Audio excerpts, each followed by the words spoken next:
Muy buenas noches, bendiciones. ¿Cómo están mis amados? Bueno, buenas noches a cada uno y a todos y a cada uno de ustedes. Bueno, vamos a lo nuestro, que es lo más importante, que es compartir esta enseñanza de hoy, la cual se titula Retrato de un creyente que lucha. Si vos tenés un cuaderno y estás anotando todo, el tema de hoy es Retrato de un creyente que lucha. ¿Cuántos luchadores hay aquí? Por eso están aquí, ¿no? Luchando, ¿no? Gracias al Señor. Vamos a ir a todo el capítulo de Romanos 7. Romanos capítulo 7, abrilo allí. Dice, ¿acaso ignoráis, hermanos? Pues hablo con los que conocen la ley, que la ley se enseñorea del hombre entre tanto que éste vive. Porque la mujer casada está sujeta por la ley al marido mientras éste vive. Pero si el marido muere, ella queda libre de la ley del marido. Así que, si en vida del marido se uniere a otro varón, será llamada adúltera. Pero si su marido muriere, es libre de esa ley, de tal manera que si se uniere a otro marido, no será adúltera. Así también, vosotros, hermanos míos, habéis muerto a la ley mediante el cuerpo de Cristo, para que seáis del otro, del que resucitó de los muertos, a fin de que llevemos fruto para Dios. Porque mientras estábamos en la carne, las pasiones pecaminosas que eran por la ley obraban en nuestros miembros, llevando fruto para muerte.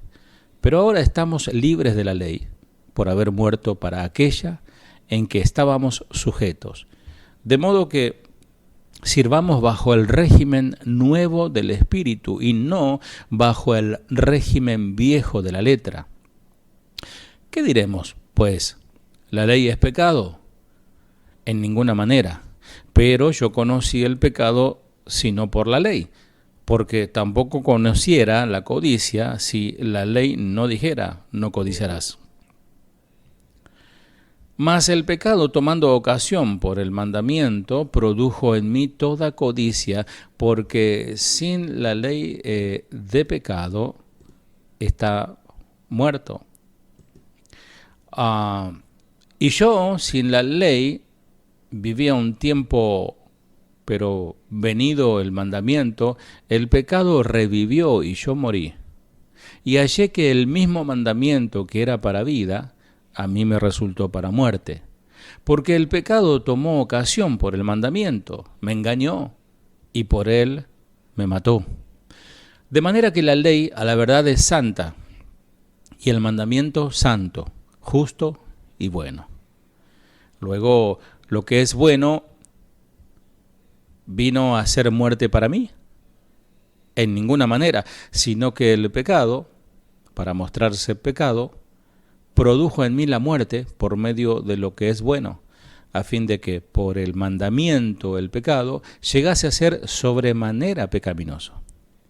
Porque sabemos que la ley es espiritual, mas yo soy carnal vendido al pecado, porque lo que hago no lo entiendo, pues no hago lo que quiero, sino lo que aborrezco, eso hago.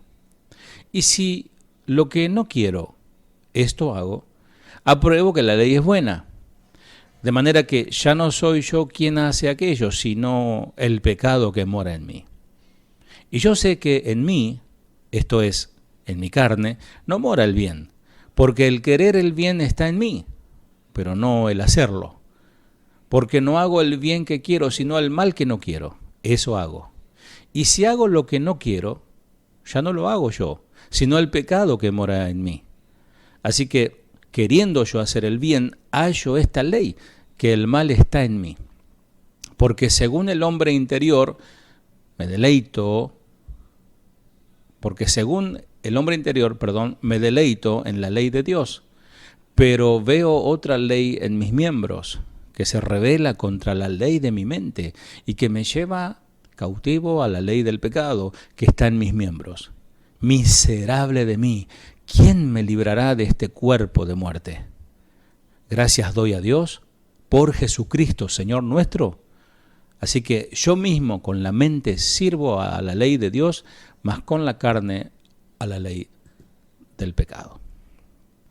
Bueno, aquí hay varios predicadores y varios maestros, ¿no? ¿Qué tal si te tiro Romanos 7 y te digo, bueno, hermano, mañana en la reunión de Banfield quiero que lo prediques? No sabemos ni por dónde arrancar.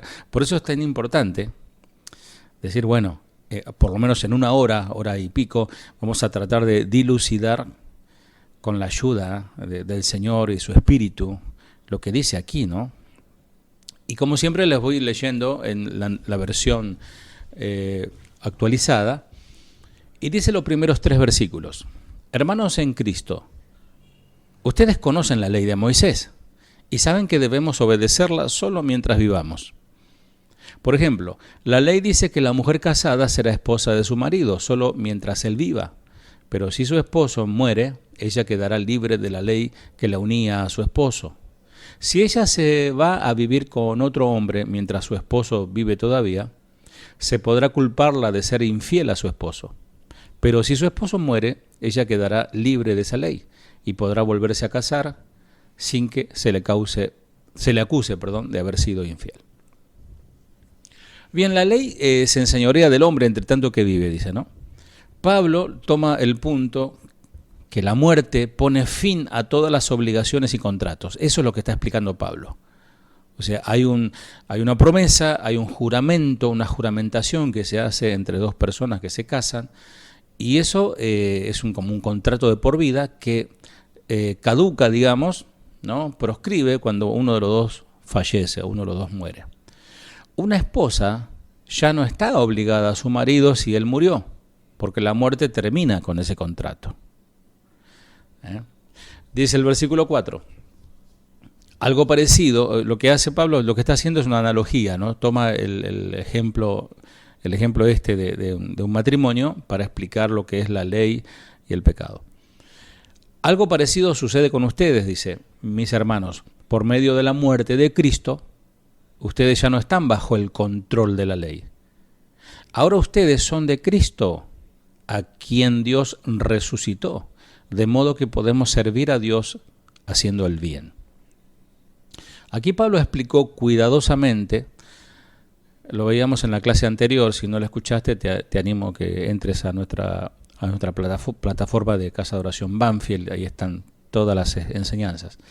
Pablo explicó cuidadosamente que morimos con Jesús. Cuando Él murió, morimos con Él. Al entrar en Él, al ser adoptados por el Señor, todo lo que Él hizo pasa a ser lo nuestro, ¿no? Morimos con Jesús y también cuando hemos resucitado con Él, cuando Él resucita, también nosotros hemos resucitado con Él. Aunque Pablo solo habló de nuestra muerte al pecado, aquí está hablando de la muerte al pecado. Ahora Él explica que nosotros también morimos a la ley. Algunos podrían pensar, sí, fuimos hechos salvos por gracia, pero debemos vivir bajo la ley para agradar a Dios. Y aquí Pablo lo pone en claro que los creyentes han muerto a la ley. El problema no es la ley. El problema es el pecado, no la ley. En la medida que representa un principio de vida o una manera de estar justos ante Dios, que los creyentes han terminado con la ley. ¿Por qué? Porque Cristo cumplió toda la ley. Y si estamos en Él, ya está. No tenemos que estar bajo la ley. No es para ellos una opción como camino de salvación. No buscan estar bien con Dios al obedecer algún tipo de ley, como algunos religiosos que buscan cumplir ciertos ritualismos que están en la ley, sobre todo el judaísmo, ¿no? Entonces dice, no, si fallamos, si no guardamos el Shabbat y no prendemos las velas en el Hanukkah, y si no hacemos esto o aquello, Dios, perdemos, ¿no?, crédito con Dios, ¿no? No buscan estar bien con Dios al obedecer algún tipo de ley, el cristiano. Versículo 5. Cuando vivíamos sin poder dominar nuestros malos deseos, la ley solo servía para que deseáremos hacer más lo malo. Y así todo lo que hacíamos nos separaba más de Dios. O sea, lo que es la ley, como lo dijimos, es como un reflector, también es como un anuncio, no coman del manzano las manzanas rojas y saludables que están allí, no las coman. Entonces eso produce que uno quiera comerla. Pero no es porque la ley lo prohíba, sino porque está en el corazón la rebelión inherente, innata en el ser humano. Mientras estábamos en la carne, o sea, bajo la ley, no llevábamos frutos para Dios. En cambio, estábamos llevando, dice el texto 5, fruto para muerte, porque la ley obraba las pasiones del pecado dentro de nosotros. Versículo 6, ahora vamos a profundizar un poco más. Pero ahora la ley ya no puede controlarnos, es como si estuviéramos muertos. Somos libres y podemos servir a Dios de manera distinta. Ya no lo hacemos como antes, cuando obedecíamos la antigua ley, sino ahora obedecemos al Espíritu Santo, dice esta versión. Es decir, mis amados, debido a que hemos muerto con Jesús en el Calvario, cuando hemos muerto al pecado, estamos muertos a la ley y estamos libres de su dominio sobre nosotros como un principio. O sea, la ley no necesitamos para justificarnos o santificarnos la ley. Necesitamos a Cristo. La ley no nos justifica, la ley nos acusa. La ley no nos hace justos ante Dios. La ley no nos justifica, no nos santifica, no nos lleva a un lugar más íntimo con Dios, ni nos hace más santos. Nada de eso hace la ley. Sigue diciendo el texto, de modo que sirvamos bajo el régimen nuevo del Espíritu. Nuestra libertad no es dada para que paremos de servir a Dios, sino para que podamos servirle mejor. No, entonces como no tengo que cumplir más la ley, entonces ahora no hago más nada. No, sino para que le podamos servir mejor según el diseño perfecto de Dios. Versículo 7. ¿Quiere decir esto que la ley es pecado? Claro que no. Pero si no hubiera sido por la ley, yo no habría entendido o no me hubiese enterado qué es lo que es pecado. Por ejemplo, si la ley no dijera no se dejen dominar por el deseo de tener lo que otros tienen, la codicia, yo no sabría que eso es malo. Por ejemplo, alguien me decía esta semana, un cristiano que lucha, estamos hablando de eso, ¿no? Un cristiano como todos nosotros, ¿no? Pobres, vivimos al día, y de repente ves a tu vecino que no teme a Dios, ni respeta, ni reverencia nada, y sale con una 4x4 último modelo, se fueron de vacaciones a un lugar paradisíaco, renovaron la casa, se compraron otra casa, qué sé yo, etcétera, ¿no? Cada uno de sus hijos tienen un auto. Y me decía esta persona, qué tremendo, decía, qué tremendo cómo a veces Dios permite, me decía este cristiano, cómo permite Dios que ellos les vaya mejor. Entonces le mandé el Salmo 73, ¿no? Cuando Asaf dice, por poco casi resbalan mis pies, ¿no? Entonces, ¿qué es eso? Eso es codiciar lo que el otro tiene. Señor, sácale a ellos y dame a mí, yo me lo merezco. Entonces es pecado, eso es pecado. Por eso más de uno hemos incurrido en eso, Si, pensando que es un pecadito así blanquito, no es nada blanquito, es un pecado a lo cual Pablo está diciendo, yo no me hubiese enterado nunca que eso es pecado si no fuese por la ley. Una vez que Dios establece un límite para nosotros, inmediatamente nos da tentación de cruzar esa barrera. O sea, Dios pone límites, entonces nos da tentación de transgredir, como fue el hombre, ¿no? Como fue Adán y Eva, que transgredieron el mandato de no hacer lo que Dios prohibió que hagan, ¿no? Y esto no es culpa de Dios o de los límites o de la barrera que pone Dios, sino que es culpa de nuestros corazones. No es culpa de Dios, sino que es culpa de nuestros corazones. Versículo 8. Cuando no hay ley, el pecado no tiene ningún poder. Pero el pecado usó ese mandamiento de la ley y me hizo desear toda clase de mal. El versículo 9. Cuando yo todavía no conocía la ley, vivía tranquilo. Pero cuando conocí la ley, me di cuenta de que era un gran pecador, dice esta versión. O sea, los niños, por ejemplo, los niños pueden ser inocentes antes de que ellos conozcan o entiendan lo que la ley requiere, ¿no? La ley de esta tierra. Y eso es a lo que se refiere Pablo cuando dice, yo sin la ley vivía tranquilo en su tiempo. Porque con los niños, viste, no tienen problema, ellos no saben si están transgrediendo o no la ley, no, porque son inocentes, o no tienen conocimiento, o ignoran. Pero venido el mandamiento, dice Pablo, el pecado revivió y yo morí. Como diríamos en Argentina, yo palmé, ¿no? Yo quedé muerto. Cuando llegamos a conocer la ley nos muestra nuestra culpa y excita nuestra rebelión, provocando más pecado y muerte, porque ¿qué pasa? No, nos están prohibiendo, o sea, lo que hace la ley nos está diciendo, no hagan eso, nos está prohibiendo hacer algo que queremos y más nos rebelamos, y más nos enojamos con Dios y su ley, y su límite. Seguimos, 10 al 12. Y de que vivía alejado de Dios.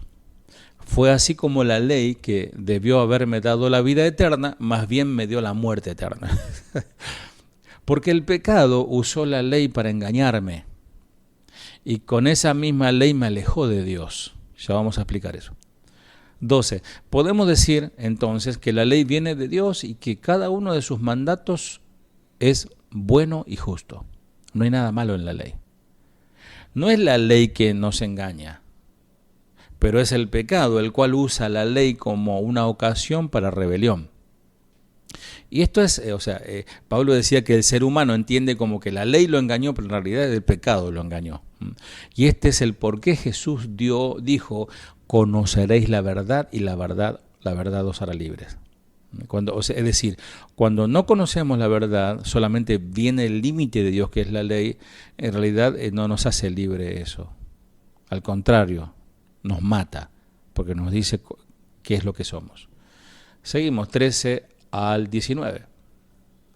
Con esto no estoy diciendo que la ley, que es buena, me llevó a la muerte, aclara Pablo, ¿no? De ninguna manera.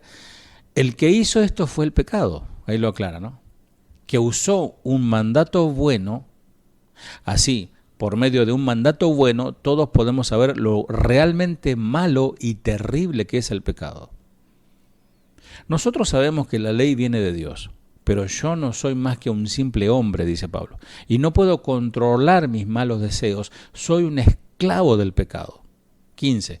La verdad es que no entiendo nada de lo que hago. Pues en vez de hacer lo bueno que quiero hacer, hago lo malo que no quiero hacer. Pero aunque hago lo que no quiero hacer, reconozco que la ley es buena. Así que no soy yo quien hace lo malo, sino el pecado que está dentro de mí.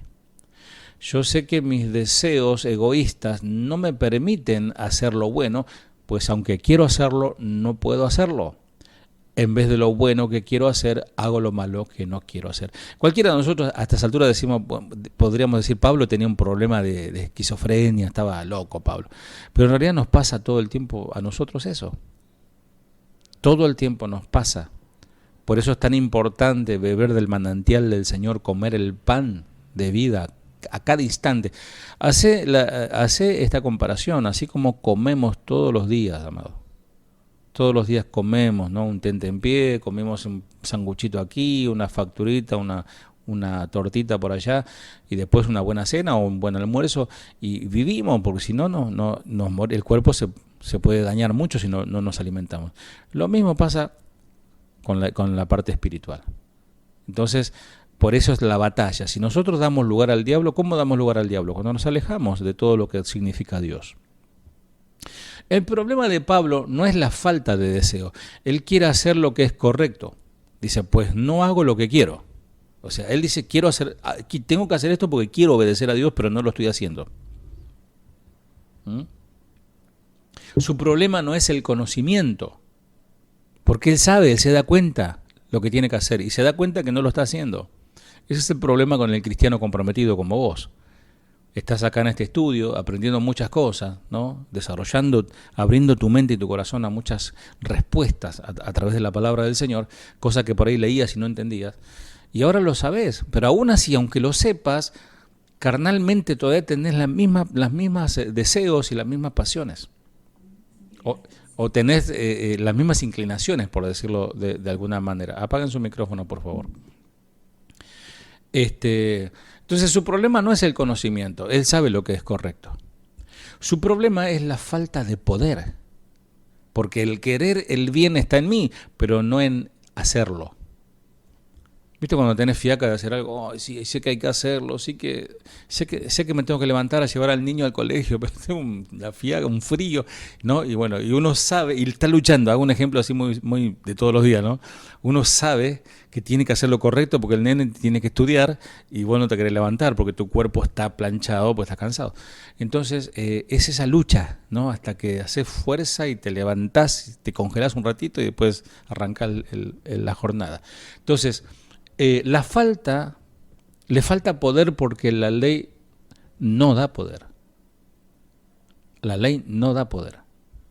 La ley dice, aquí están las reglas y es mejor que las respetes y no quiebres ninguna, si no estás muerto. Ni una, ¿eh? O sea, y no hay remisión, decir a la ley, no, pero disculpame, mirá que guardé los 9 mandamientos, me faltó la mitad de uno. No, listo, muerto. Eso es la ley. Porque es perfecta. No admite ni una mancha. Entonces es imposible, solo Jesús pudo cumplirla. Pero no nos da poder para guardar la ley misma. Dice, ya no soy yo quien hace aquello, sino el pecado que mora en mí. Y alguien podría decir, ay, qué digo, Pablo, le echa la culpa al pecado, como ¿no? Algunos le echan la culpa al diablo de sus maldades, ¿no? No, Pablo está negando su responsabilidad como pecador, no. Él reconoce que cuando él peca, él actúa en contra de su naturaleza nueva en Cristo. Él sabe, él conoce, se siente mal. El verdadero cristiano que peca y metió la pata y dijo o hizo, qué sé yo, está re mal, se le ve en la cara, qué sé yo, ese día no fue a la iglesia, la embarró peor, no fue a la iglesia porque está re mal. Bueno, tiene que arreglar rápido con el Señor. Y decir que no está bajo la ley, si no estaría apedreado, sino que está bajo la gracia, y dice, y podemos entrar confiadamente ante el trono de la gracia por el sumo sacerdote, que él puso la espalda, su cuerpo, su sangre, su corazón. El cristiano debe reconocer su pecado, pero darse cuenta que el impulso de pecar no viene de lo que realmente somos en Cristo Jesús. Repito, como cristianos, como hijos de Dios amado, de la nueva naturaleza en Cristo, en Dios, no surge el querer pecar. Surge el querer seguir creciendo, madurando, seguir sirviendo, seguir predicando la palabra, seguir siendo de bendición para otros, hacer milagros, hacer muchas cosas. Pero la carne quiere otra cosa. Entonces ahí está la batalla.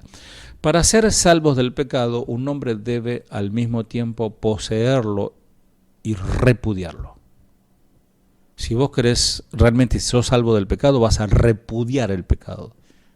No vas a decir, bueno, un poquito por acá, otro más allá, ¿no? Pero amados, en esta paradoja práctica, la que se refleja en este versículo 20 en adelante, terminando esa parte. Pero si hago lo que no quiero hacer, en realidad no soy yo quien lo hace, sino el pecado que está dentro de mí. Y se hace cargo Pablo, ¿no? Él sabe que se dejó llevar por el pecado. 21. Me doy cuenta entonces de que, aunque quiero hacer lo bueno, solo puedo hacer lo malo. O sea, porque acuérdense que les dije la vez pasada que el ser humano es una fábrica de pecado. Sin Cristo es una fábrica de pecado. Una tras otra, una tras otra. 22. En lo más profundo de mi corazón amo la ley de Dios. Ese era el fariseo, ¿no? El judío, en el buen sentido, ¿no? Pablo, el buen judío, el buen fariseo, dice, en lo más profundo de mi corazón amo la ley de Dios.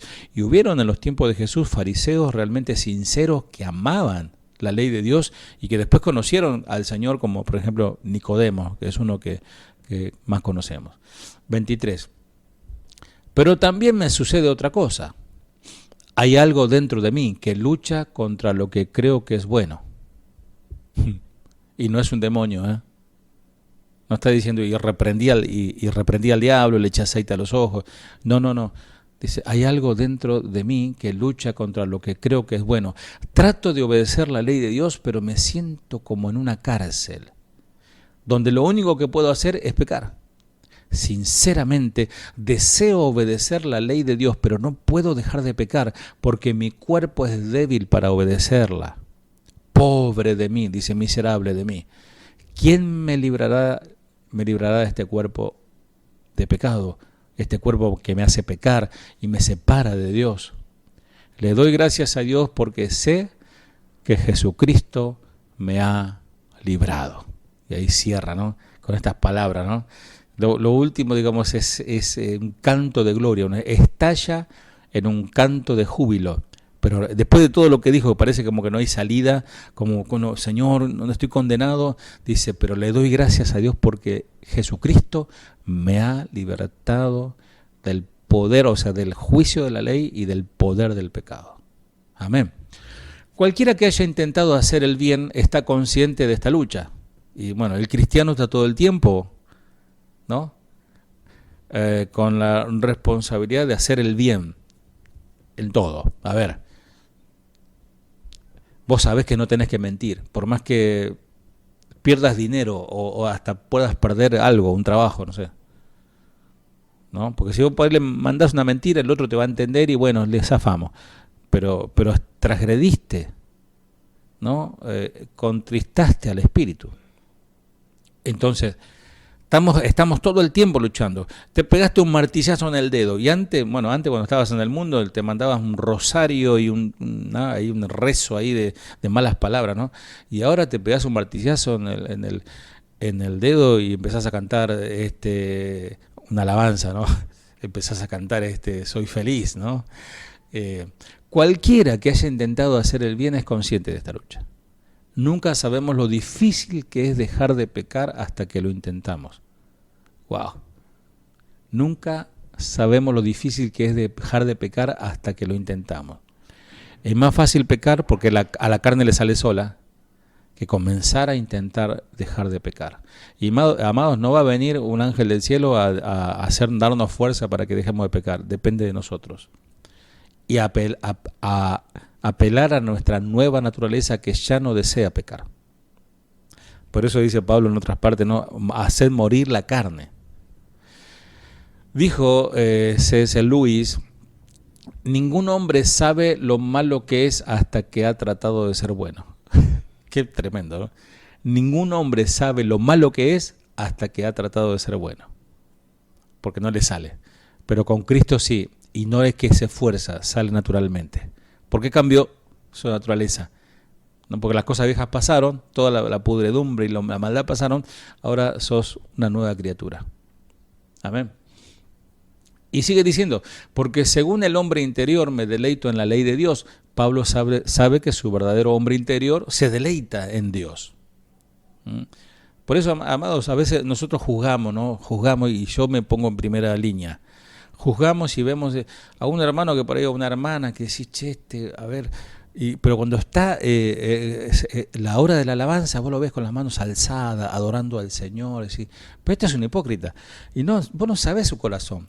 Ahí en ese momento él se está deleitando, ella se está deleitando en la alabanza, en la letra, pero después es débil, le da rienda suelta a su debilidad. Entonces, por eso es tan importante, ¿no? Lo que nos está enseñando a través de el Señor, a través de esta carta a los Romanos, en capítulo 7. Y Pablo sabe que su verdadero hombre interior se deleita en la ley de Dios. Él entiende que el impulso del pecado viene de otra ley que está en mis miembros, que el Satanás, el pecado, ha pervertido. Pablo sabe que su verdadero yo es aquel que se deleita en la ley de Dios. Tu verdadero yo es esa persona que adora al Señor en espíritu y en verdad. Tu verdadero yo es esa persona que se deleita escuchando la palabra, leyendo y predicando la palabra de Dios. Ese es el verdadero, ese es tu interior, ese es el verdadero tu verdadera identidad. Cuando pecaste, cuando dijiste una barrabasada, cuando murmuraste contra tu hermano, cuando estafaste a otro con dinero, ese no es el verdadero yo, ese es el viejo yo, que está reflotando otra vez, está comenzando a alimentar al Rottweiler ese que ya no tenía ni fuerza para ladrar. El viejo hombre no es el verdadero Pablo, el viejo hombre está muerto. La carne no es el verdadero Pablo, la carne está destinada a morir y ser resucitada, la carne física. Un nuevo hombre es el verdadero Pablo. Ahora el reto de Pablo es vivir como Dios lo ha hecho ahora, con una nueva naturaleza.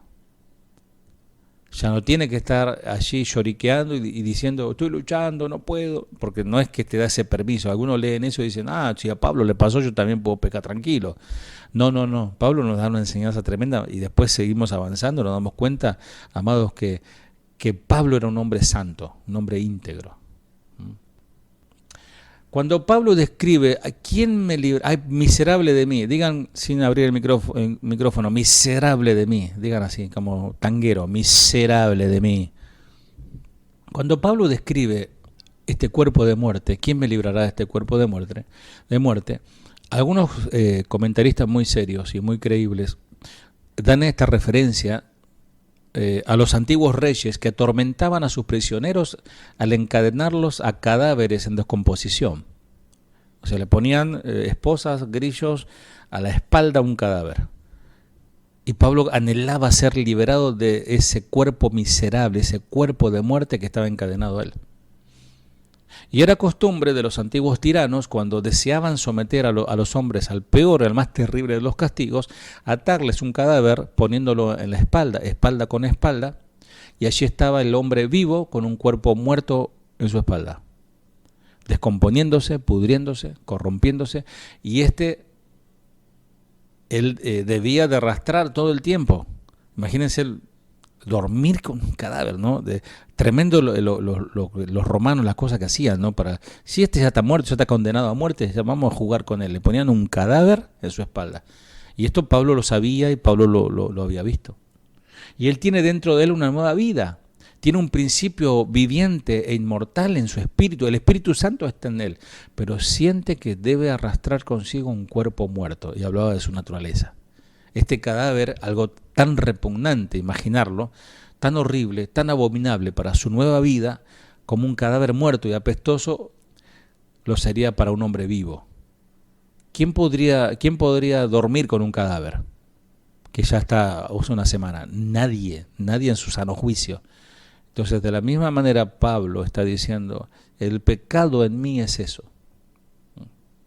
Pero después prorrumpe por Jesucristo, Señor nuestro. Pablo muestra que aunque la ley es gloriosa y buena, no alcanza para salvarnos y necesitamos un Salvador. Pablo nunca encontró paz ni alabanza a Dios hasta que miró fuera de sí mismo, más allá de la ley, más allá del pecado, más allá de su carne, más allá de la ley. Cuando vio al Salvador se dio cuenta de la salvación, que Él lo libró de ese cuerpo de muerte. Gloria a Dios.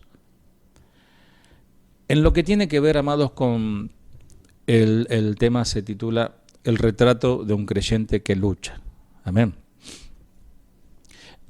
En lo que tiene que ver con pintores, no sé si a alguno de ustedes les gusta la pintura, yo en mi juventud he incursionado en algunos cursos de pintura con uno de los alumnos del maestro, quien fue Quinquela Martín. Quinquela Martín fue el que pintó La Boca, el barrio de La Boca, con un alumno de él, y tenía una técnica impresionante. A mí me gustaba mucho dibujar y pintar. Bueno, en lo que tiene que ver con pintores de retratos, pocos pueden igualar el realismo de un pintor llamado Dimitri Weil, norteamericano él. Su selección de colores y matices, su atención a las líneas, a los detalles minuciosos, incluso la textura de las marcas de sus pinceles, le dan a su pintura una calidad única, tan literal que uno no está seguro si es una pintura o es una fotografía. No sé si vieron ese tipo de arte. Hay gente que Dios le ha dado un don impresionante. Algunos dibujan con lapicera y parece una foto, es impresionante. Caminar por el corredor largo y estrecho en donde están colgados los retratos allí en la sala de arte, uno ve esas fotos y puede retroceder en el tiempo, porque este hombre pintó a muchos famosos. Se exhiben retratos de actores, actrices, presidentes, músicos, atletas, pero también, o sea, uno ve fotos de Chaplin, fotos, qué sé yo, de diferentes grandes actores de aquellos tiempos, y Y de repente vos vas caminando por la galería de arte y hay un retrato tenuemente iluminado con una figura sombría, casi triste, o sea, contrastando en todos los demás dibujos y las pinturas bien vivadas, bien iluminados, en un marco pequeño y rústico, o sea, ni siquiera era llamativo el marco. Y tampoco tenía el nombre de la persona, porque todos los demás tenían como una plaquita de bronce donde ahí sí estaba el nombre, ¿no? Aquí Charles Chaplin. Pero en esta ocasión una imagen, un dibujo sombrío, sin nombre. Y dicen que en una ocasión alguien le preguntó a la empleada de la galería de arte, ¿quién es este? Y ella sonrió y dijo, lo pregunté muchas veces y me han preguntado muchas veces esto. Y el que está en ese cuadro, es el autorretrato del artista. O sea, de este varón Dimitri Bail. Lo pintó durante un periodo de intensa lucha personal. El hombre tuvo situaciones, pérdidas, enfermedades, y escogió esa situación para plasmarse en un espejo y dibujarse. Y lo puso ahí, y no está a la venta. Aquel hombre quedó sorprendido, el que preguntaba, supuso que alguien que se codeaba con personas famosas, ¿no? De alto calibre, celebridades, héroes populares, políticos, etcétera. Habría sido una especie de un hombre vivaz, un dandy, ¿no? Un hombre popular, entusiasta, lleno de alegría. Más bien era un hombre como muchos, que lucha una lucha cotidiana en su vida. Y creo que, amados, el apóstol Pablo nunca hizo algún dibujo, o sea, no hay documento de eso, pero su retrato de la humanidad, hecho con pluma y tinta, cuelga en la galería de la carta a los romanos. El primer cuadro lleva el nombre de persona perdida, ¿no? Y es contundentemente acertado, muestra a una persona perdida. Es un retrato de depravación, de vaciedad y orgullo. Seguimos avanzando por la galería de arte. El segundo tiene la imagen de una figura agradecida y dice en su placa de bronce, pecador justificado. Recientemente, libertada de las garras mortal del pecado, esta persona casi ni puede contener su alegría en el retrato. El siguiente marco es alentador porque capta la exuberancia y en el título dice creyente victorioso. Ha descubierto que en realidad la vida eterna no empieza después de la muerte, sino que empieza en el momento que rinde su vida y cree en Jesús. Y al final, llegando ya al final de la galería, hay un retrato, un cuadro, igual, oscuro, sombrío. El sujeto es un hombre triste, un hombre agotado, un hombre derrotado. Y todos nos preguntamos a esta altura, ¿quién será? ¿Quién será el que está en ese retrato? Y es un autorretrato del artista. Y el que aparece allí es Pablo. Es el mismo Pablo. Sin desempolvar la placa de bronce vas a ver el nombre escrito. Tiene un nombre. Encontraste que tiene una placa. Estaba llena de polvo. La limpiaste un poquito con la mano y dice allí, miserable de mí. Romanos 7. Romanos 7, todo el Romanos 7, es el autorretrato de Pablo, en el cual utiliza el verbo en primera persona singular como 30 veces. Cerca del final del autorretrato verbal exclama, soy un pobre miserable. La expresión pobre miserable es traducción de una palabra griega que quiere decir sufriente, afligido, desdichado. Soy un sufriente, soy alguien afligido, soy un miserable desdichado. Qué cuadro, ¿no? ¿Pero por qué? ¿Cómo puede ser? Está claro que los retratos que ha presentado forman una progresión, ¿no? Del perdido, ¿no? Elevándose hasta el victorioso. Ahora, ¿por qué después de escapar de la tiranía del pecado, el siguiente retrato muestra a un hombre sufrido, afligido y desdichado? Porque estamos hablando de que Cristo me salvó. Para hallar la respuesta debemos entender primero la relación entre creyente y las reglas que gobiernan la conducta, es decir, la ley. Ante la ley, el retrato que tenemos sin Cristo es de miserable. Seguimos, amados, 7, 1 al 4. ¿Acaso ignoráis, hermanos?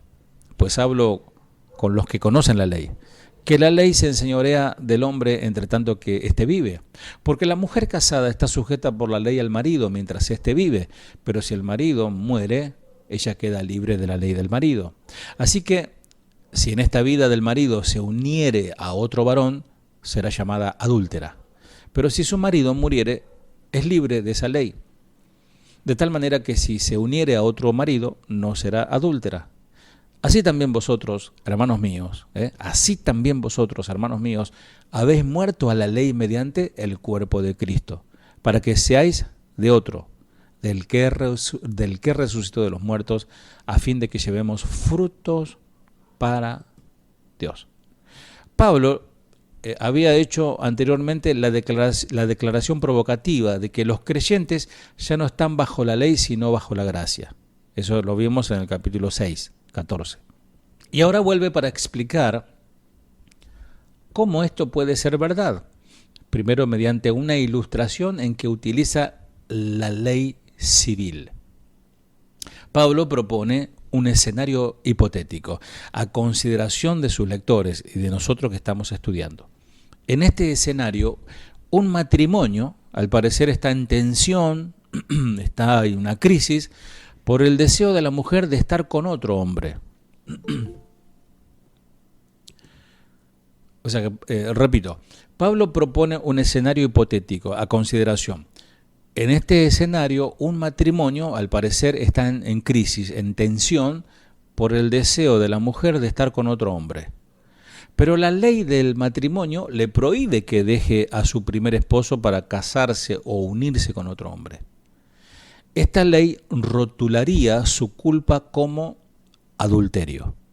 Sin embargo, si su esposo o su esposa muriera, por ejemplo, ella quedaría libre de su obligación de la ley y podría casarse sin problemas con otro hombre. Por eso, es decir, con el mismo razonamiento, la obligación del creyente a la ley mosaica ha terminado por la muerte. ¿Por la muerte de quién? De Cristo. La ilustración de Pablo incluye 3 elementos: un esposo, una esposa y la ley, que es la que regula la conducta. Muchos cometen el error de poner a la ley en el papel del esposo. Cuando predican esto, dice, porque el otro esposo que no es Cristo es la ley. No. Sugiriendo que la ley mosaica es como ese cónyuge autocrático, abusivo, ¿no? Pero no, fíjate que quien muere en la aplicación que está dando Pablo, no dijo que la ley muere, sino que la ley sigue bien viva y bien activa, cumpliendo con su propósito.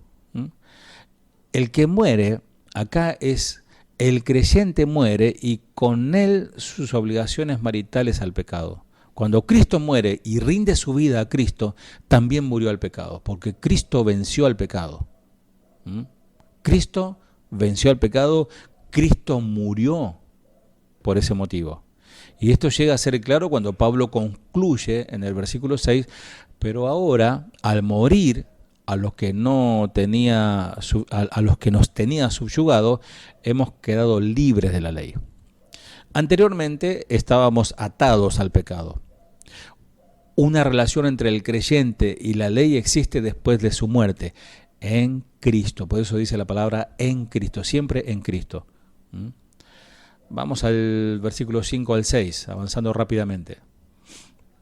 Porque mientras estábamos en la carne, las pasiones pecaminosas que eran por la ley obraban en nuestros miembros, llevando fruto para muerte. Pero ahora estamos libres de la ley, por haber muerto para aquella en que estábamos sujetos, de modo que sirvamos bajo el régimen nuevo del Espíritu y no bajo el régimen viejo de la letra. Dios, el Señor, dio la ley para conseguir dos objetivos. Primero, la ley expone nuestros pecados, es el proyector que ilumina cuán sucio estábamos.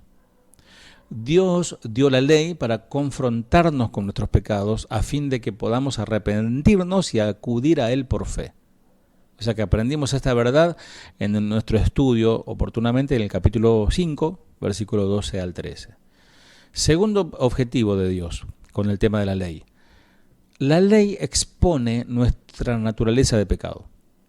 La ley impulsa nuestra naturaleza rebelde a la acción, lo que demuestra nuestra impotencia de ayudarnos nosotros mismos y demuestra nuestra necesidad de que Dios cambie totalmente nuestros corazones. Pablo le da a esta naturaleza rebelde un nombre que aparece varias veces. En la Biblia NBI aparece le llama carne, la carne. Y usa el término de manera diferente en todo otro escrito de la Biblia. En todo el Nuevo Testamento, carne, la palabra carne, a menudo se usa figuradamente para el aspecto material del ser humano, o sea, la materia. A menudo se usa figuradamente para eso, de manera opuesta a nuestra alma o espíritu. O sea, una cosa es la carne y otra cosa es el alma y espíritu.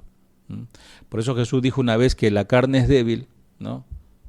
El espíritu está dispuesto, pero la carne es débil. Mateo 26. Pero nadie antes de Pablo la llamó pecadora o mala a la carne. Pablo es el que osadamente usa este término carne para referirse al ser humano en su estado caído.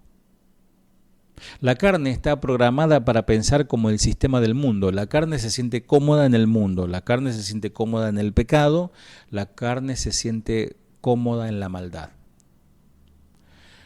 que es una versión pervertida del original orden creado de Dios y continúa oponiéndose la carne permanentemente a su voluntad. Permanentemente, amado, la carne está buscando transgredir la voluntad de Dios. Dios dice que hagamos esto, nosotros decimos no. Dios dice que no hagamos esto, nosotros decimos sí. Entonces la ley te dice y la carne dice no, o dice sí. Así como el mundo caído se opone a la gracia, también la carne. Y estar en la carne, todos estamos en la carne, en este estuche de carne, es pensar y actuar en concordancia con el mundo caído y depravado según Pablo lo describe. Repito, estar en la carne significa estar en concordancia, de acuerdo con el mundo caído y depravado. De ahí que Juan dice, hijitos, no améis al mundo, ni las cosas que están en el mundo. O sea, no concilien, no estén de acuerdo con la filosofía, como el mundo avanza, como el mundo va en contra de Dios, levanta el puño en alto contra Dios, ustedes no apoyen eso. Pero ahora, declara Pablo, hemos sido liberados o libertados de nuestra obligación legal de ejecutar los objetivos del pecado. Es más, nuestra relación con la ley ha cambiado porque tenemos una nueva naturaleza, y ahí entramos en materia. Esta nueva naturaleza no se opone a la ley. Como yo les explicaba la vez pasada, ¿se acuerdan? Yo no tengo problema con la ley de cocaína o la ley de drogas, porque no tengo problema con eso. Yo estoy muerto para esa ley. La ley está vigente para todo que la transgrede, pero yo no tengo problema con eso. Entonces, si nosotros nacimos de nuevo, no nos oponemos a la ley, al contrario, en cierta manera la estamos obedeciendo. Pablo llama a una nueva naturaleza espíritu, con mayúscula, porque está hablando del Espíritu de Dios que hemos recibido, que muchas veces no nos damos cuenta, amados, quién mora en nosotros. De una manera paradójica, que no entendemos que el Dios grande, que los cielos de los cielos no pueden contener su presencia, tuvo a bien habituarse en habitáculos humanos y mortales, como nuestros cuerpos. En vez de vivir en armonía a la ley, estudiándola y siguiéndola al pie de la letra, que no podíamos hacerlo de ninguna manera, permitimos ahora en esta nueva naturaleza que el Espíritu de Dios que no puede desobedecer a la ley, viva a través de nosotros. Por eso, si somos guiados por el Espíritu, vamos a estar dentro de la voluntad de Dios. Amén. Seguimos, 7 al 13. Creo que vamos bien, ¿no? ¿Qué diremos pues? ¿La ley es pecado? En ninguna manera. Pero yo conocía el pecado, sino por la ley, porque también conociera la codicia, si la ley no dijera, no codiciarás. Mas el pecado, tomando ocasión por el mandamiento, produjo en mí toda codicia, porque sin la ley el pecado está muerto. Y yo sin la ley vivía en un tiempo, pero venido el mandamiento, el pecado revivió y yo morí. Y hallé que el mismo mandamiento que era para vida, a mí me resultó para muerte. Porque el pecado, tomando ocasión por el mandamiento, me engañó y por él me mató. De manera que la ley a la verdad es santa y el mandamiento santo, justo y bueno. Luego, lo que es bueno, ¿vino a ser muerte para mí? O sea, ¿la ley vino a ser muerte para mí? En ninguna manera, sino que el pecado, para mostrarse pecado, produjo en mí la muerte por medio de lo que es bueno, a fin de que por el mandamiento el pecado llegase a ser sobremanera pecaminoso. Probablemente, amados, vamos a tratar de dilucidar. Pablo pensó que sus lectores judíos pudieran malentender a él en este punto. Su tono apasionado, porque vemos mucha pasión en la escritura de Pablo, pudiera llevar a algunos a pensar que él consideraba que la ley era mala y que la gracia se oponía a la ley, ¿no? O sea, sí, lo lees rápido, lo escuchas rápido, decía, sí, no. Bueno, yo escuché varias cosas con respecto, he escuchado pastores decir que la ley es mala. Y que ya no, es más, que ya no hay que leer más el Antiguo Testamento porque estamos en la gracia, como que se peleó la gracia con la ley, ¿no? Otros tal vez malinterpretan que sus ilustraciones querían decir que el pecado y la ley son sinónimos, y eso es un error. Así que aborda directamente la pregunta, Pablo, ¿es la ley pecaminosa? Hace una pregunta retórica, ¿no? ¿Es la ley pecaminosa? Y de nuevo el apóstol responde con emoción, de ninguna manera, jamás. Entonces, como siempre, ofrece una explicación cabal. La ley es buena para su propósito original. ¿Qué es? ¿Cuál es el propósito? Llamarnos a cuenta por el pecado y exponer la pecaminosidad de cuán mala es nuestra carne. Una ilustración moderna de la aclaración que da Pablo puede ayudar a ver.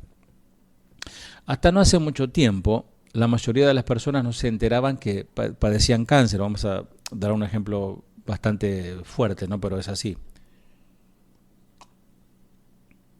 Mucha gente hace unos años atrás no sabía que tenía un tumor. Los primeros síntomas por lo general conducían a malas noticias del médico porque ya cuando se enteraban ya era demasiado tarde. Entonces alguien, por gracia de Dios, ¿no?, inventó el IRM, que es imagen de resonancia magnética. Es una máquina maravillosa, gracias a Dios, que de manera rápida y con precisión examina la carne del paciente y rinde una imagen detallada de todo el cuerpo. No sé si te metieron en ese, a mi esposa le metieron en una especie de lavarropa horizontal bueno, de repente alguien inventó eso y fue maravilloso y trajo toda la claridad en este sentido.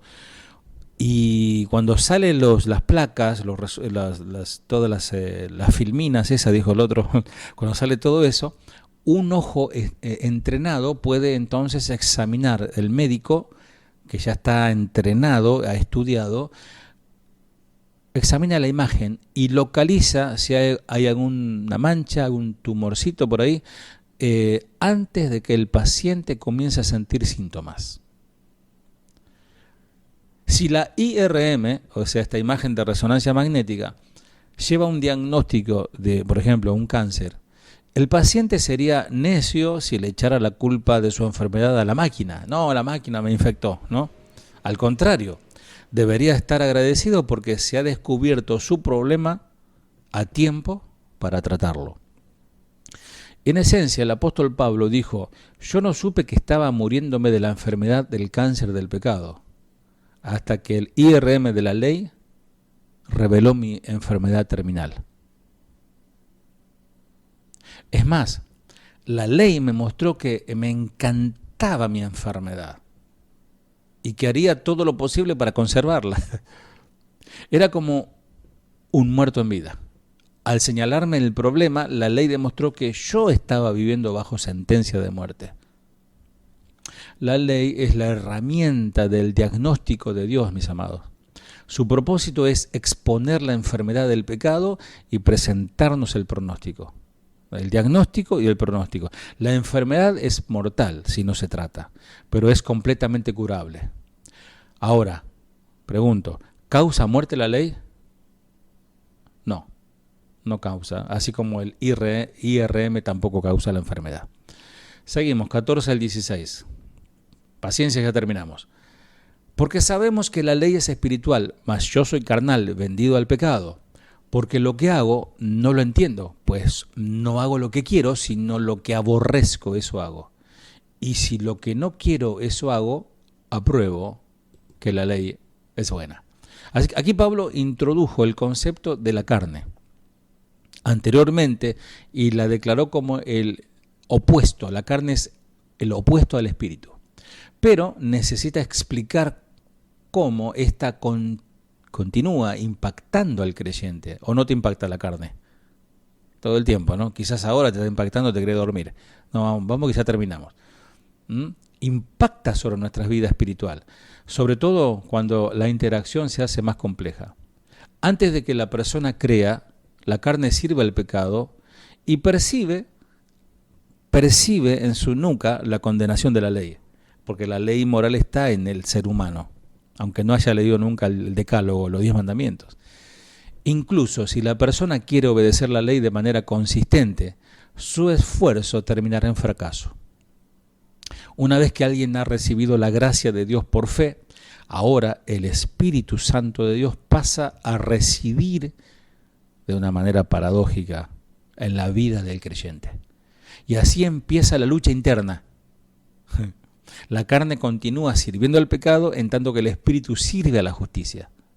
Porque el Espíritu te lleva a toda la verdad y la carne te lleva a todo lo que es malo. No entiendo lo que me pasa, dice Pablo, pues no hago lo que quiero sino lo que aborrezco. Ahora bien, si hago lo que no quiero, estoy de acuerdo, estoy diciendo que la máquina que descubre el mal es buena. Y vamos al final, 17 al 23. De manera que ya no soy yo quien hace aquello, sino el pecado que mora en mí. Y yo sé que en mí, esto es, en mi carne, no mora el bien, porque el querer el bien está en mí, pero no el hacerlo. Porque no hago el bien que quiero, sino el mal que no quiero, eso hago. Y si hago lo que no quiero, ya no lo hago yo, sino el pecado que mora en mí. Así que, queriendo yo hacer el bien, hallo esta ley, que el mal está en mí. Porque según el hombre interior me deleito en la ley de Dios. Pero veo otra ley en mis miembros que se rebela contra la ley de mi mente y que me lleva cautivo a la ley del pecado que está en mis miembros. Miserable de mí, ¿quién me librará de este cuerpo de muerte? Gracias doy a Dios por Jesucristo Señor nuestro. Así que yo mismo con la mente sirvo a la ley de Dios, mas con la carne a la ley del pecado. Pablo describe, amados, como hablábamos la clase anterior, el tirón carnal hacia el pecado, la inercia, como el pecado que habita en mí. Aunque recibió una fuerza, una nueva naturaleza, cuando creyó en el Señor, cuando el Señor se le aparece camino a Damasco, ¿se acuerdan? Su cuerpo parece tener mente propia. Es como si estuviéramos unidos inseparablemente a una persona a la que le encanta hacer todo lo contrario a lo que nosotros queremos hacer. No sé si te ha tocado tener un compañero de trabajo que es contrera, acá le decimos contrera, ¿no? Vos decís blanco, él dice negro, vos decís sí, él dice no, ¿no? Y él quiere hacer todo lo que vos detestás. Es como convivir en tu propio cuerpo con dos personas. Lo mismo es verdad para todo creyente. Todos recibimos una nueva naturaleza, amén. que quiere comportarse como Cristo se comporta, que quiere crecer, que quiere madurar, que quiere desarrollar los dones, etcétera. Pero la carne, la vieja naturaleza humana, quiere que la vida continúe como antes, ¿no? Y por ahí, no sé, pasó algo con tu hijo y pasó algo con la vecina y la mandaste al tercer infierno con una boca horrible. ¿Y qué pasó, no? Y la otra hermana que vive al lado te escucha y dice, ¿qué le pasó a la hermanita, al hermanito, no? Y te dejaste llevar por la vieja naturaleza.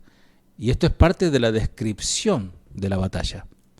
Pero y quiero hacer un paréntesis en esto, porque la batalla a veces nosotros pensamos que es la guerra espiritual, ¿no? Buscando los demonios de Kobú y Pokémon, ¿no? Y realmente la maldad y la podredumbre está en la inercia al pecado, en nosotros. Pero en este caso ya no soy yo quien lleva a cabo lo que no quiero hacer, dice, sino el pecado que habita en mí. Aunque deseo hacer lo bueno, no soy capaz de hacerlo. Ahora, permitime usar de nuevo la analogía que usé la vez pasada de la cocaína. La mayoría de los expertos concuerdan en que la retirada abrupta de la adicción a la cocaína, y los que somos pastores sabemos este flagelo, que tenemos que lidiar con estas situaciones de muchas personas que aman al Señor y que vienen de este mundo de las drogas y algunos todavía siguen, ¿no? en ese mundo. La mayoría de los expertos concuerdan en que la retirada abrupta de la adicción a la cocaína es una de las odiseas más aterradoras que una persona puede atravesar. Por eso es tan importante, ¿no? Desde los niños a los jóvenes, amados, informar, ¿no? de esto, enseñarles lo que es la droga, lo que es un camino terrible, ¿no? Enseñarles la palabra de Dios, que el Señor puede guardarlos y puede llenar todos esos vacíos, ¿no? Porque un chico que entra a las drogas, una chica que entra a las drogas es por un vacío que hay. El dolor de huesos y muscular, el insomnio, la diarrea, los vómitos y los síntomas parecidos a un ataque suelen llegar a un clímax de 2 o 3 días después de la última dosis. Y por lo general pasa más de una semana antes de que se reduzcan. La angustia física sería suficiente sin el trauma psicológico que sufre el adicto. Y sin embargo, incluso después de aguantar el tormento de la abstinencia, ¿no? Porque a veces lo llevan a esas granjas o esos lugares retirados donde lo alejan de todo eso y meta corito y meta palabra de Dios y meta hacer panes para ayudar a otros, etcétera. Pero amados, a pesar de esa retirada y avanzar más allá de la dependencia física de las drogas, muchos vuelven. Muchos vuelven. Yo por eso a veces veo a esos chicos que lo mandan, en el tren se ven mucho, lo que son de aquí de Buenos Aires, ¿no? Que suben los chicos con los canastos y predican un poquito ahí y venden facturas o pancitos que hacen en la granja. Y me contaban gente que ha estado ahí que eso es como dejarle al chavo del 8 que cuide la torta de jamón, ¿no? Porque dinero en la mano, ¿no? Un chico que tiene problemas de drogas. Y rápidamente a veces desaparece con canastos, facturas y con la plata y a drogarse de vuelta. Es muy triste esto, es muy fuerte lo que está pasando. El problema que estimula al adicto a buscar ayuda en la cocaína. Su ayuda es la misma droga. Está todavía presente en su cuerpo. Y el deseo de alivio se torna demasiado grande para soportarlo solo. Solo no puede salir. Todo el que ha experimentado dependencia física en algo afirmará que el deseo nunca está muy distante. Incluso los fumadores crónicos, ¿cuántos de aquí salieron de la adicción al tabaco? Que han dejado el hábito, dicen que años después a veces sienten ganas de un cigarrillo después de una comida, sienten deseo de fumar. Por eso los expertos en tratamientos de drogas son unánimes en su opinión. Tratar el cuerpo para que supere la dependencia física es solo el comienzo. Fíjate, amado, lo que tiene el cuerpo limpio de drogas, de no haber usado jamás, es una victoria eso. Es una bendición. Si acá hay un joven escuchando, nunca se te ocurra probar. Porque los que entraron quisieran retroceder el tiempo y no jamás volver, jamás ni siquiera oler eso. La clave para la sobriedad de por vida está en tratar su mente ahora. Mirá lo que produce las drogas. Lo que es también una empresa de toda la vida, porque alguien dijo muy acertadamente que el adicto toda la vida será adicto. Será, o sea, un adicto que consume o un adicto que no consume. El adicto nunca está del todo curado. La adicción siempre será parte de su vida, pero pueden estar en recuperación esa persona para siempre. O sea, su recuperación es para siempre. Todos somos adictos al pecado. Ahí te la tiro. Todos somos adictos al pecado. O sea, te saqué de la imagen de la droga, ¿no? Todos tenemos esa adicción. De diferentes colores, tamaños y sabores. No, pero a mí me gusta chusmear con las amigas, me junto. Por WhatsApp tenemos un grupo, casa de chisme. En vez de casa de oración, casa del chisme. Y ahí hablan y dicen cosas, ¿no? Mucho después de ser salvos, nuestro cuerpo se le antoja en eso de que nos dé placer. El tirón para satisfacer el antojo por el pecado siempre será parte de nuestra vida, por lo menos hasta que seamos libres de este cuerpo mortal. Y en cuanto al presente, ¿qué dice Pablo? Soy un pobre miserable. Pobre, bienaventurados los pobres en espíritu, que reconocen su pobreza, que reconocen su dependencia para siempre, hasta el final, hasta que seamos libres de este cuerpo. Tenemos que batallar. Y terminamos. La descripción de Pablo de su lucha con su naturaleza vieja pinta un cuadro triste, tenebroso, lóbrego, del futuro del creyente promedio. ¿No te parece? Y confieso de buen grado que no soy Pablo, así que si él se sintió derrotado, podríamos decir que queda para mí, ¿no? Porque alguien puede usar esto como una licencia para pecar. Pablo usó la palabra miserable para describirse. No usamos mucho esa palabra en el vocabulario moderno, pero no se ocurre otra palabra para reemplazarla. Así que permítame trazar un cuadro verbal. Imagínate a un boxeador. A mí me gusta ver algunas boxeo, algunas cuestiones. Es un deporte que algunos dicen que no es deporte, pero es una debilidad que tengo. Miro a veces la técnica del boxeo. Imagínate un boxeador después de una paliza de 15 rounds. Lo agarró Mike Tyson, lo tuvo 15 rounds dándole, ¿no?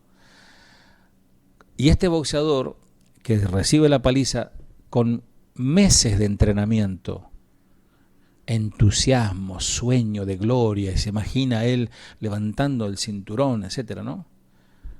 Y todo eso cayéndose por los caños al recibir tremenda paliza. Se siente agotado, desmoralizado, casi sin poder ver por la hinchazón de los ojos, Rocky Balboa, un poroto al lado de este, y casi sin poder respirar debido a un par de costillas rotas. Y para empeorar la cosa, debe tomar su lugar en la mitad del cuadrilátero para oír el anuncio del árbitro, del presentador, ante la multitud sobre su derrota. La pelea que Pablo ha descrito, amados, lo ha dejado en situación miserable como el boxeador, incapaz de derrotar su carne mediante el otro que lo está dando la paliza es la propia carne de él. Es decir, su propia capacidad clama por ayuda, que aparte de la muerte, ¿qué puede liberarlo de ese cuerpo? ¿Quién lo rescatará de su desdicha? Entonces, para cerrar como una frutilla del postre, la respuesta viene rápidamente. ¿Quién me librará? Dice, Dios por medio de nuestro Señor Jesucristo. Por eso le alabamos, amados, por eso le cantamos en cada culto, todos los días le damos gracias al Señor, por eso le adoramos, le honramos, porque Él es el que nos libera. Por fortuna, Pablo no detuvo su pintura en el capítulo 7, sino es deprimente. Su mejor obra todavía está por venir. Así que sigamos estudiando la palabra, sigamos adelante con nuestra enseñanza, nuestro seminario online de Casa de Oración Banfield, y estamos viendo el libro de Romanos. Si el Señor no dice otra cosa, será hasta la próxima clase. Que Dios te bendiga. Fiel es Dios, no nos dejará ser tentados más de lo que podamos soportar. Fiel es Dios, que no nos dejará ser tentados más de lo que podamos soportar. Gracias, fue solo por tu gracia que me sustentó y me abrazó en mi dolor. Fue tu gracia en la tentación, me diste la salida, vi un nuevo color.